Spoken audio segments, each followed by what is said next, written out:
Buenos días a todos. Pues de nuevo lo mismo que hace un tiempo.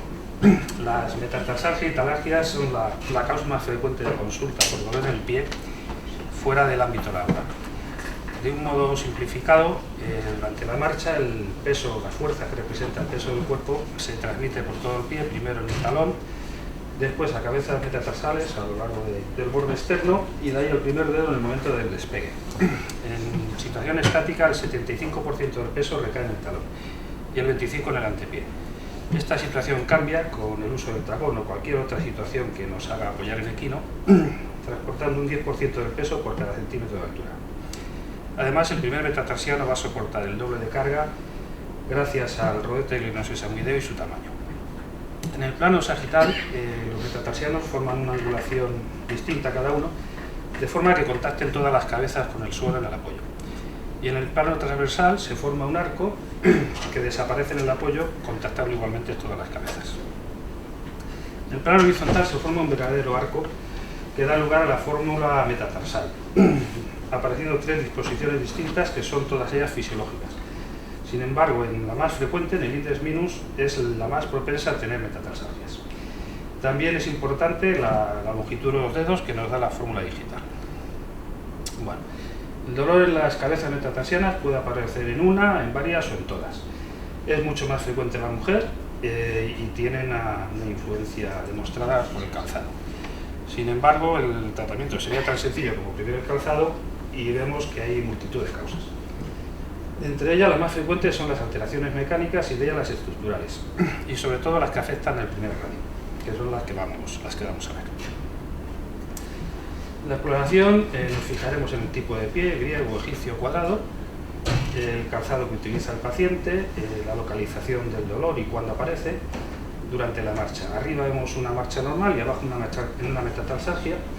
Vemos que es totalmente plantada, aumenta mucho el tiempo de apoyo en el lateral, no despegando un pie hasta que el otro está apoyado.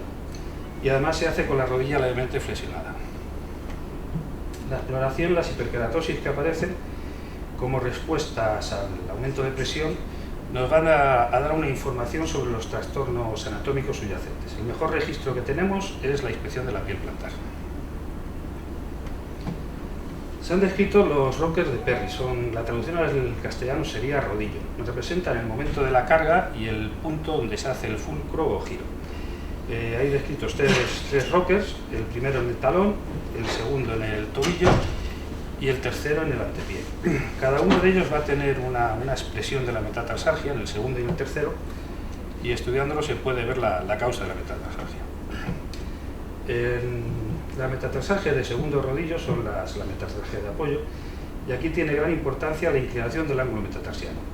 También las situaciones de sobrecarga anterior por retracción del tríceps o picabo, la insuficiencia de los radios centrales, la elevación del primer metatarsiano, el alus rigidus y la artrodesis del tobillo. En este caso las hiperkeratosis van a ser plantares a las cabezas y perfectamente dibujadas. Se puede ver prácticamente cada cabeza donde apoya. Sin embargo, las metatarsalgias propulsivas del tercer rodillo, aquí lo importante es la fórmula metatarsal, la longitud del metatarsiano. Los síndromes de insuficiencia del primer radio, sobre todo en el algus valgus con index minus, también el alus rigidus y la inestabilidad primera unio-metatarsiana. En este caso, la hiperkeratosis va a ser mucho más redonda, distales a las cabezas y más difusas. Bueno, como pruebas complementarias, la radiología. En primer lugar, un API lateral en carga y laterales, y oblicuas, mediales y lateral, para valorar la fórmula metatarsal, la situación de los sesamoideos, inclinación de los metatarsianos y posible existencia de fracturas u otras alteraciones. El fotoprograma es algo que ya no se utiliza, antes se utilizaba mucho para valorar la presión, y hoy está sustituido por los bancos de marcha y los podoscopios con posibilitación de las cargas. Bueno, la metatarsalgia que vamos a ver son las que afectan al primer radio por insuficiencia o por sobrecarga, aunque luego prácticamente es lo mismo. La insuficiencia del primer radio representa el 71% de las metatarsalgias. Casi siempre es debido a un metatarsiano elevado, sobre todo corto. Puede ser debido por unas alteraciones congénitas, acortamiento del primero, o bien una desviación en varo que nos va a producir lo mismo, un acortamiento funcional, igual que los sesamoideos retrasados. Aparte de la longitud y posicionamiento del metatarsiano, es es importante su movilidad. Si tenemos una cuneo metatarsiana del primero muy oblicua, muy móvil, nos va a producir el mismo efecto, una sobrecarga de los metatarsianos adyacentes. La luxación de los sesamoideos, el alus valgus, bien plano traumatismos, y hasta hace poco una cirugía muy utilizada, el Keller Ondes, también era la causa iatrogénica de muchas metatarsalgias.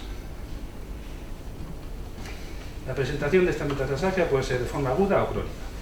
Cuando hace aguda, casi siempre es una fractura del segundo dedo por sobrecarga, la enfermedad de Schlander, que es la solución que da la naturaleza a esta alteración. Produce una fractura del cuello del metatarsiano, elevando la cabeza. Cuando no es tan agudo, lo que se produce, lo que vemos en aquella foto del final, una osteopatía dinámica en que el hueso se va remodelando, engrosando y angulando. Y cuando lo hace de forma crónica, se produce una hiperkeratosis más o menos dolorosa, con una bursitis en esa zona que puede incluso fistulizar y una subluxación de los dedos. El tratamiento en las agudas será primeramente reposo inicial, después una debilitación progresiva, con o sin plantillas, y las crónicas se empieza igual, con un tratamiento conservado. Si optamos por la solución quirúrgica, hay que buscar una fórmula lo más parecida al antepié ideal, un index plus minus con un pie griego.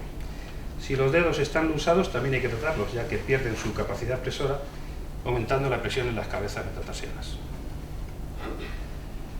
Bueno, se han descrito multitud de técnicas para el tratamiento de la insuficiencia primer radio. Realmente más importante de lo que hay que hacer es lo que no hay que hacer. Cuando tenemos una desalineación en el plano horizontal, no hay que buscar nunca la elevación de los metatarsianos adyacentes. Se pueden hacer osteotomías de Weil, que es la más frecuente, bien simple o triple, y cuando hay gran degeneración de las cabezas metatarsianas o secuelas de otras cirugías, se puede hacer la condilectomía de Dubris, que quita nada más que el cóndilo de apoyo, o bien la alineación metatarsal de Lief. Aquellas fotos, el número 3, son de unas secuelas de un Keller Ondes, de un familiar de la casa, en el que se le hizo una resección de las cabezas metatarsales y artrodesis de la primera. Cuando la alteración es de segundo rodillo, hay una diseminación en el plano sagital, o sea, un metatarsiano primero muy elevado, lo que no hay que hacer nunca es acortarlos de al lado. Podemos hacer osteotomías de la base, teniendo siempre cuidado de no irnos un poco a la diáfisis, como vemos en el número 1, porque tiene una gran tendencia a la pseudoartrosis. También se puede hacer un Weil, procurando que se acorte el dedo, el metatarsiano, alargamiento de tríceps, y cuando la alteración está en la cuneo metatarsiana, con gran movilidad o una angulación demasiado oblicua, lo que se hace es fusionarla, una artrodesis de lápidos. Y también osteotomía de descenso del primero. Bueno, la sobrecarga del primer radio es otra de las causas si es producida o por el alus rígidos o por la sesamoides. Realmente lo que va a producir es lo mismo, un primer dedo insuficiente que va a traspasar la carga a los demás. En el alus rígidos y en la sesamoides lo que se produce es una marcha con el primer metatarsiano elevado que transfiere la carga al segundo y al tercero durante el periodo de apoyo, produciendo una metatarsalgia de segundo orden. Y en el cuarto y en el quinto lo que produce es un aumento del periodo de despegue, lo alarga, con una supinación marcada, produciendo una metatarsalgia de tercer rocker. No hay que tratar estos metas, lo que hay que tratar es el primero. Se han descrito 3 estadios por Renault. El primero, simplemente una eliminación del espacio articular, y el tratamiento es conservador, con ortesis o bien infiltraciones de hialurónico. Cuando ya hay degeneración articular, lo que se hace es lo del número 1, la quilectomía. Se quitan todos los osteofitos y además se puede descomprimir la articulación bien acortando la primera falange, o bien con osteotomías dorsales de la cabeza en cuña que cambia el ángulo de la articulación. Cuando ya hay una anquilosis marcada o incluso una rigidez, lo que se hace es una artrodesis en pacientes con demanda funcional importante, o bien artroplastia de resección o prótesis articulares. La sesamoides produce una situación muy similar, se debe a sobrecargas, en nuestro medio muy frecuente por traumatismos, y es un dolor localizado justo debajo de la cabeza metatarsiano que aumenta claramente al flexionar dorsal el primer dedo. El tratamiento es reposo, ortesis con plantillas para descargarlo, infiltración corticoanestésica y la cirugía de resección, que es excepcional. Se puede bien resecar el sesamoideo o bien rebajarlo y ponerlo a plano. Bueno, pasamos a las talargias. Las causas del dolor en el talón son múltiples, como vemos. Vamos a ver la fascitis, el Harlund y el atrapamiento del nervio de Baxter. La fascitis plantar, Steele en el año 22 escribió esto que vemos en la diapositiva, y casi 100 años después, con todos los medios que disponemos, la situación no ha cambiado de una forma clara. En el 54 lo compararon con la epicondilitis, llamándolo talón del tenista. Higgs, un anatomista inglés, argumenta que la causa es un desbalance entre las zonas de inserción, solo una proximal, y a distal múltiples inserciones en tendones, piel, apolirosis, dedos, produciendo lo que he dicho, un desbalance. Después Leliev las llama ponuritis de inserción y la diferencia en plantares el pelón y posteriores el Hadlon. Y Baster más años dice que la causa es debida a una compresión de la primera rama del nervio plantar lateral. Luego se ha comprobado que es la causa solo en el 1 o 2% de los casos.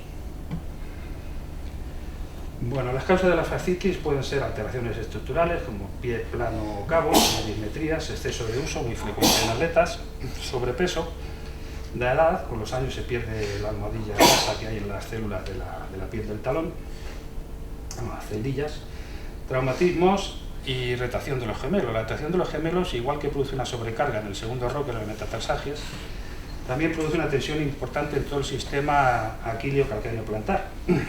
Esto se explora con el test de Silverfield. Vemos aquí cómo hay una disminución marcada de la flexión dorsal del tobillo con la rodilla en extensión, y al relajar los gemelos el pie flexiona perfectamente dorsal. El dolor de la fascitis plantar aparece bajo el talón, casi siempre en la zona medial, es más frecuente en obesos, más agudo al levantarse o al permanecer sentado. Normalmente es unilateral y la intensidad es variable, desde molestias a un dolor insoportable. En la radiografía simple lo que vamos a encontrar la mitad de las veces es el espolón. Es un osteofito plantar con la parte superior, posterior superior del calcáneo, que normalmente es asintomático. La ecografía y la resonancia nos sirven para valorar la inflamación, edema óseo en las zonas de inserción, roturas parciales o totales de la fascia o fracturas, como vemos en la resonancia del final.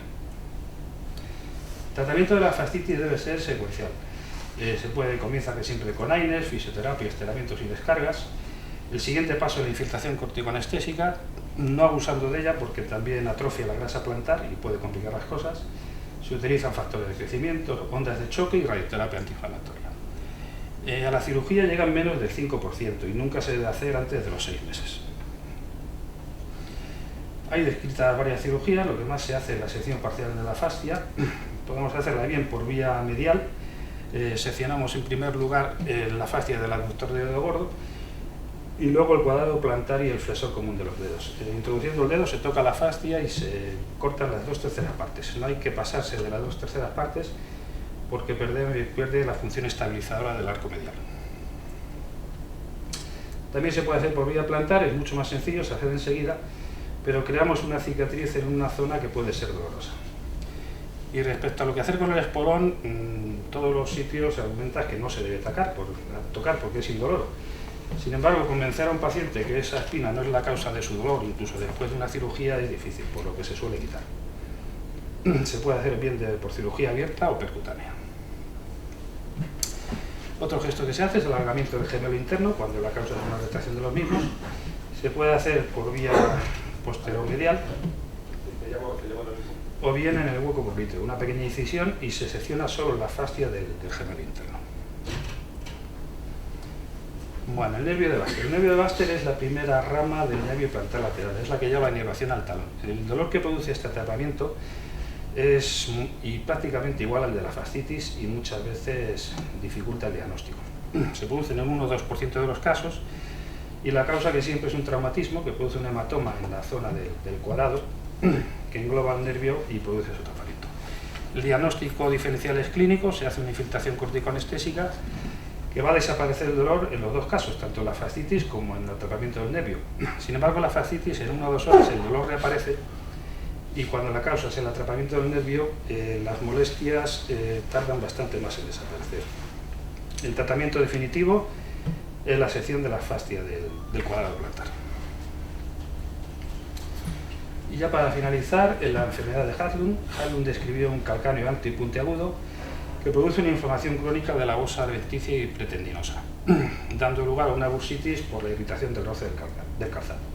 El tratamiento es conservador con taloneras o cambio de calzado y cuando hay muchas molestias o incluso estéticamente el paciente quiere quitarse esos bultos, pues se procede a la resección bien por cirugía abierta o endoscópica. Y nada más.